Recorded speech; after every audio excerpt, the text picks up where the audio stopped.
इस जादुई पेड़ से जैसे ही ब्रावो एक सेब को तोड़ता है तो उसके हाथ में जो गहरा घाव था वह इस फल के कारण ठीक हो जाता है और ब्रावो इस फल को खाते ही उसके शरीर में कई बदलाव होने लगते हैं। तभी ब्रावो एक मॉल में जाता है तो उसने महसूस किया कि उसे बिना कान की मशीन के सुनाई दे रहा है और बिना चश्मे के दिखाई दे रहा है। ये चमत्कार उस जादुई फल के खाने से हो रहा था। तभी वह एक बाथरूम में शीशे के सामने अपने आप को देखकर जवान महसूस करता है क्योंकि इसके शरीर में सारे बदलाव हो रहे थे। तभी एक मॉल में एक कर चोर बंदूक नोक पर पैसे लूटने आता है। तभी ब्रावो ने चोर को एक डंडे से वार किया और एक ही हाथ से नीचे पटक दिया। ब्रावो ने देखा कि उसके हाथों में असीम शक्ति आ गई है और वह हैरान हो गया। तो ब्रावो एक सेब डेली खाने लगता है जिससे वह जवान दिखने लगता है। ब्रावो कभी गोल्फ खेलता और क्लब में जाकर अपनी जिंदगी के मजे लेता। तभी ब्रावो को क्लब में एक लड़की मिलती है।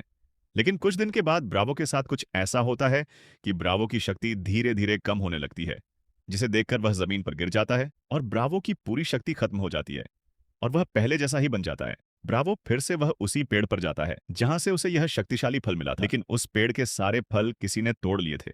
ब्रावो को एक भी फल इस पेड़ से नहीं मिलने के कारण ब्रावो दुखी हो गया।